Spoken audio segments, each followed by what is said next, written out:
नमस्कार साथियों, स्वागत है आप सभी का आपके अपने YouTube channel Rathore academy by Rohit Rathore में।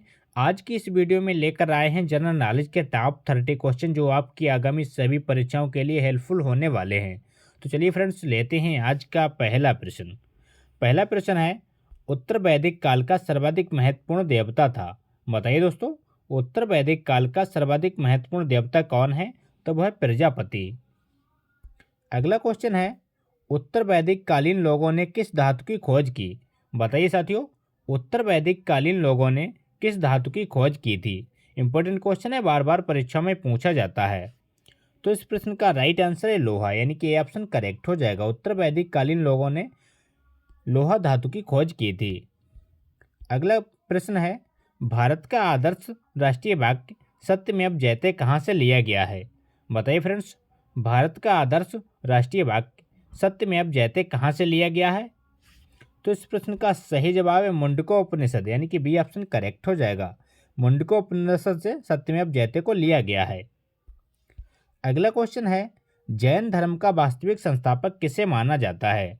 बताइए दोस्तों, जैन धर्म का वास्तविक संस्थापक किसे माना जाता है?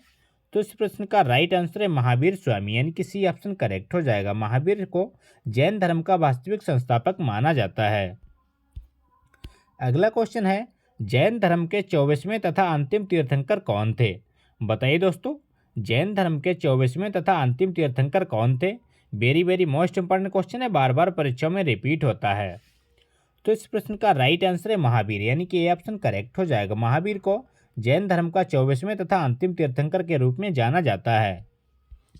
अगला क्वेश्चन है, पारस्पनाथ द्वारा प्रतिपादित 4 महाव्रतों में महावीर स्वामी ने कौन सा 5वां व्रत जोड़ा? बताइए दोस्तों, पारस्पनाथ द्वारा प्रतिपादित 4 महाव्रतों में महावीर स्वामी ने कौन सा 5वां व्रत जोड़ा? तो वो जोड़ा था ब्रह्मचर्य, यानी कि बी ऑप्शन राइट हो जाएगा। अगला क्वेश्चन है, जैन धर्म में त्रिरत्न है। बताइए दोस्तों, जैन धर्म में त्रिरत्न है तो वो है सम्यक दर्शन, सम्यक ज्ञान और सम्यक चरित्र। यह तीनों जैन धर्म में तिरेक रत्न है। अगला प्रश्न है, महावीर का जन्म कहाँ हुआ था? बताइए साथियों, महावीर का जन्म कहाँ हुआ था? तो इस प्रश्न का राइट आंसर है वैशाली, बिहार में, यानी कि सी ऑप्शन करेक्ट हो जाएगा। महावीर का जन्म वैशाली में हुआ था, जो कि बिहार राज्य में है।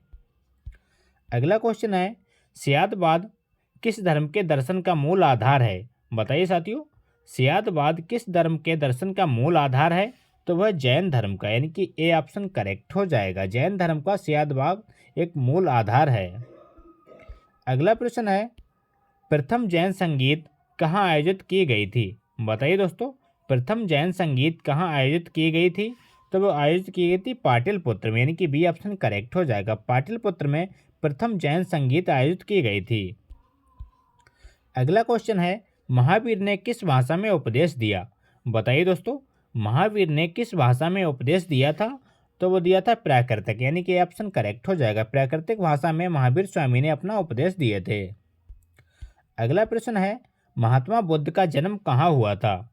बताइए दोस्तों, महात्मा बुद्ध का जन्म कहाँ हुआ था?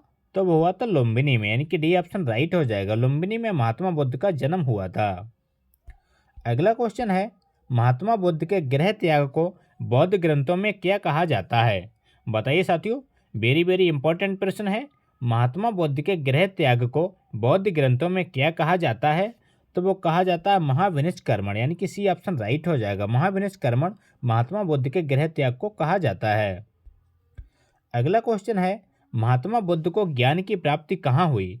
बताइए साथियों, महात्मा बुद्ध को ज्ञान की प्राप्ति कहाँ हुई थी? तो वो हुई थी बोध गया में, यानी कि सी ऑप्शन करेक्ट हो जाएगा। महात्मा बुद्ध को ज्ञान की प्राप्ति बोध गया, यानी कि उर्वेला निरंजन नदी के तट पर हुई थी। अगला प्रश्न है, महात्मा बुद्ध ने अपना पहला उपदेश कहाँ दिया? बताइए दोस्तों, महात्मा बुद्ध ने अपना पहला उपदेश कहाँ दिया था? तो वो दिया था सारनाथ में, यानी कि डी ऑप्शन राइट हो जाएगा। महात्मा बुद्ध ने अपना पहला उपदेश सारनाथ में दिया था। अगला प्रश्न है, बौद्ध धर्म के त्रिरत्न हैं। बताइए दोस्तों, बौद्ध धर्म के त्रिरत्न कौन है? तो इस प्रश्न का राइट आंसर है बुद्ध, धम्म और संघ। ये तीनों बौद्ध धर्म के त्रिरत्न माने जाते हैं। अगला प्रश्न है, महात्मा बुद्ध ने अपने उपदेश किस भाषा में दिए? बताइए दोस्तों, महात्मा बुद्ध ने अपने उपदेश किस भाषा में दिए थे? इंपॉर्टेंट प्रश्न है। तो इस प्रश्न का राइट आंसर है पाली, यानी कि ये ऑप्शन करेक्ट हो जाएगा। महात्मा बुद्ध ने अपने उपदेश पाली भाषा में दिए थे। अगला क्वेश्चन है 16 महाजनपदों के बारे में किस बौद्ध ग्रंथ से जानकारी मिलती है? बताइए साथियों, 16 महाजनपदों के बारे में किस बौद्ध ग्रंथ से जानकारी मिलती है? तो इस प्रश्न का राइट आंसर है अगुंतर निकाय, यानी कि ये ऑप्शन करेक्ट हो जाएगा। अगुंतर निकाय से 16 महाजनपदों के बारे में बौद्ध ग्रंथ में जानकारी मिलती है। अगला क्वेश्चन है निम्न में से कौन सा युग्म सुमेलित नहीं है? बताइए दोस्तों, निम्न में से कौन सा युग्म सुमेलित नहीं है? महाजनपद और राजधानी है। तो इस प्रश्न का राइट आंसर है कौशल मथुरा, यानी कि डी ऑप्शन करेक्ट हो जाएगा। कौशल मथुरा की राजधानी नहीं है, बाकी सभी सही सुमेलित है। अगला प्रश्न है हर्येक वंश के किस शासक को कुलिक कहा जाता है? बताइए दोस्तों, हर्येक वंश के किस शासक को कुलिक कहा जाता है? तो वो कहा जाता है अजातशत्रु को, यानी कि बी ऑप्शन राइट हो जाएगा। अजातशत्रु को हर्येक वंश को कुलिक कहा जाता है। अगला प्रश्न है पाटलिपुत्र नगर की स्थापना किसने की थी? बताइए साथियों, पाटलिपुत्र नगर की स्थापना किसने की थी? आपके ऑप्शन है Bimbisara, option B Ajatashatru, option C Udayan, option D Mahapadmananda. तो इस प्रश्न का राइट आंसर है उदयन, की सी ऑप्शन करेक्ट हो जाएगा। पाटलिपुत्र नगर की स्थापना उदयन के द्वारा की गई थी। अगला प्रश्न है निम्न में से किस शासक ने वैवाहिक संबंधों के आधार पर अपने साम्राज्य को स्थिरता प्रदान की? बताइए दोस्तों, निम्न में से किस शासक ने वैवाहिक संबंधों के आधार पर अपने साम्राज्य को स्थिरता प्रदान की थी? तो इस प्रश्न का राइट आंसर है बिंबिसार, यानी कि ये ऑप्शन करेक्ट हो जाएगा। बिंबिसार ने वैवाहिक संबंधों के आधार पर अपने साम्राज्य को स्थिरता प्रदान की थी। अगला क्वेश्चन है अवंती को मगध साम्राज्य में मिलाने का श्रेय किस शासक को है? बताइए साथियों, अवंती को मगध साम्राज्य में मिलाने का श्रेय किस शासक को है? तो इस प्रश्न का राइट आंसर है शिशुनाग, यानी कि सी ऑप्शन करेक्ट हो जाएगा। अगला क्वेश्चन है कालाशोक की राजधानी कहाँ थी? बताइए दोस्तों, कालाशोक की राजधानी कहाँ थी? तो वो थी वैशाली में, यानी कि ये ऑप्शन करेक्ट हो जाएगा। वैशाली किस राज्य में? इसका आंसर हमें कमेंट बॉक्स में दीजिए।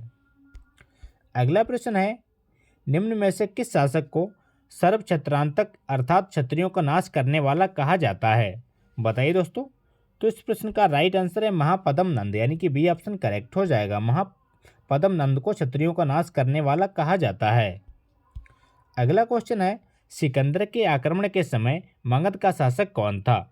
बताइए दोस्तों, सिकंदर के आक्रमण के समय मगध का शासक कौन था? तो इस प्रश्न का सही जवाब है धननंद, यानी कि सी ऑप्शन करेक्ट हो जाएगा। धननंद मगध सिकंदर के आक्रमण के समय मगध का शासक था। अगला प्रश्न है सिकंदर कहाँ का शासक था? बताइए दोस्तों, सिकंदर कहाँ का शासक था? तो इस क्वेश्चन का राइट आंसर है मकदोनिया, यानी कि बी ऑप्शन करेक्ट हो जाएगा। सिकंदर मकदोनिया का शासक था। अगला क्वेश्चन है सिकंदर एवं पोरस के बीच हुआ 326 ईसा पूर्व का युद्ध किस नाम से जाना जाता है? बताइए फ्रेंड्स, सिकंदर एवं पोरस के बीच हुआ 326 ईसा का पूर्व का युद्ध किस नाम से जाना जाता है? इंपॉर्टेंट प्रश्न है। तो इस प्रश्न का राइट आंसर है बितस्सा या झेलम का युद्ध, यानी कि बी ऑप्शन करेक्ट हो जाएगा और झेलम के युद्ध के नाम से जाना जाता है। अगला क्वेश्चन है चंद्रगुप्त मौर्य की सेंड्रोकोटस के रूप में किसने पहचान की? बताइए दोस्तों, चंद्रगुप्त मौर्य की सेंड्रोकोटस के रूप में किसने पहचान की थी? तो वह पहचान की थी विलियम जोन्स ने, यानी कि बी ऑप्शन करेक्ट हो जाएगा।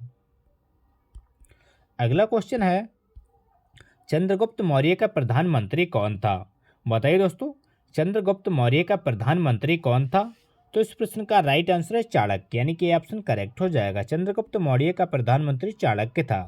तो ये थे दोस्तों आज के मोस्ट इंपॉर्टेंट क्वेश्चन। अगर वीडियो अच्छा लगा हो तो लाइक करें, दोस्तों के साथ शेयर करें और चैनल पर नए हो चैनल को सब्सक्राइब करना ना भूलें।